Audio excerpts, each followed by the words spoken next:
At dahil nga ay maulan dito sa amin ay sabaw-sabaw ang birada na ang magud bagyo mao nang binagyo po ang atong tirada. Ngayong araw guys, medyo maulan talaga no. Pero dahil nga ay may pwede akong trabahuin doon no. So doon sa paghampas o pagkukuha ng mga damo, hindi ko pa matatrabaho yun dahil ulan.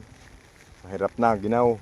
At ang tatrabahoin ko na lang siguro yung nasa yung bubong dahil medyo may tulo doon no. At saka may tatapusin pa kong lalagyan ng mga grasa para naman hindi masayang yung araw no, dahil sayang naman po talaga na nakaupo lang tayo, walang nagawa walang nagawa sa buong mag-araw. Kaya ngayon yun na lang muna ang tatrabahuin ko. So siyempre dahil nga ay maginaw, sinabawan sinabawan ang yung ulam natin ngayon no. At hindi ako magkikilaw dahil bawal pa nga. So ayun guys, tara, dito na tayo sa Dunya Consita. Pagkarating ko nga dito sa bahay-bahayan ng manok guys, at bibigyasin ko na agad itong kaldero para mapahanda ko na itong kinhasin. Itong libuo ba, masarap po ito pang pagatas. Pero sabi ko sa kanila, hindi po yan pang pagatas. Kung gusto nyo pang pagatas, bumili kayo ng gatas. O diba, naloko ko sila. At bakit ako magpapagatas guys? Wala naman akong pwedeng mapibigwasan pagkagabi. Ops, tika muna, baka iba ang iyong iniisip. At habang humihina pa yung ulan guys, kumuha na agad ako ng itong malunggay na tinatanim ko. At hindi po yan, kumuha na din ako ng tangyad. Tamang tama na itong nakuha ko mga gulay no. First, una kong harvest sa tinanim ko na malunggay. At bagay na bagay ito sa sinabaw. At pati na din to. Wala namang ibang pwedeng makuha dito no, kundi ito.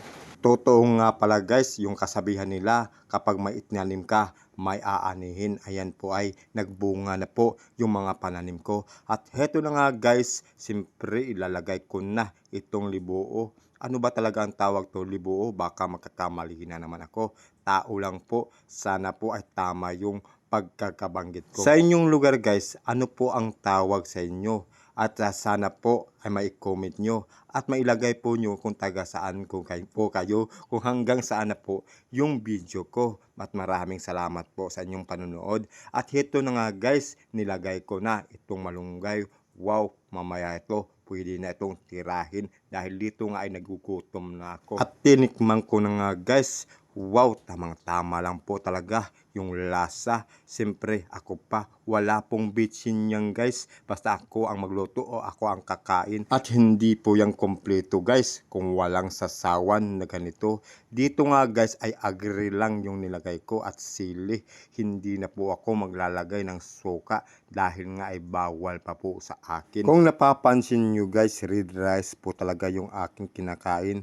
Dahil napaka-healthy po ito kahit madamihan mo pa yung kain. Pero kung hindi kayo sanay kumain ng red rice guys, ay matabang po ito. Sanayan lang po sa pagkain ng ganito. Pero okay lang naman po dahil epektibo po ito pagdating sa nagda-diet o may mga diabetes dyan. At heto na nga guys, napapasarap na po talaga ako sa sinabawang libuo. At hindi po natin kalimutan na magdasal dahil naman po siya lang po talaga ang nagbigay ng lakas at mga pagkain o ano bang grasya na dumating dito sa ating buhay. Ayan na po guys, nilagyan ko na ng ginamos o ano ba talagang tawag sa lugar o sa ibang lugar ito. Basta sa amin dito sa Alegria o sa Tagus, Surigao del Sur ay ginamos po ito. Kung nababanggit ko guys yung dalawang lugar kasi taga-Tago ako, pero ngayon nandito na po ako sa Alegria, Surigao del Norte, naninirahan. So ayun guys, kain po tayo. Talagang napakasarap. Lalong-lalo na po ay umuulan sa labas. At heto guys, wow, napapasarap po. Sino pa po hindi kumakain dyan? Tara, kain po tayo.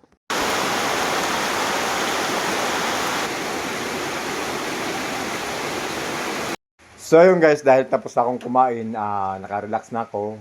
At tatrabahuin ko na ito, no. Ayan, mapapansin nyo yan, no. Mga butas-butas po, kaya medyo may tumutulo po dito. Pero kung pinapabayaan mo talaga ay lalaki pa po mo. Kaya ngayon ito na muna yung tatrabahuin ko dahil maulan sa labas. Ay dahil nga ay maulan guys, ito muna yung titirahin ko, itong mga buslot sa sin ba. Kay kaning sin manggod guys, medyo luma na po ito. Noon po ay na-vlog ko pa ito, kinuha lang namin doon sa unahan.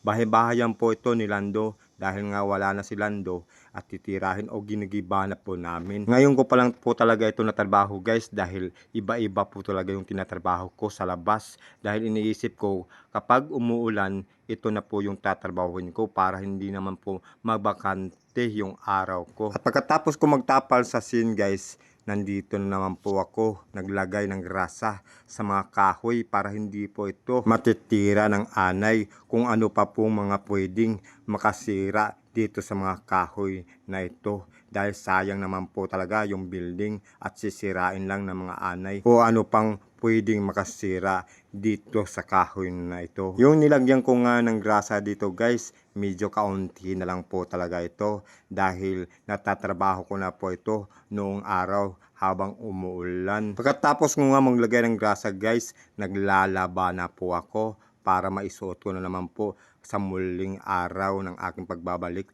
ng trabaho dito. So ayun po guys, sana po ay nagustuhan nyo yung video ko. Maraming salamat po sa panonood. Mwah mwah, chup chup.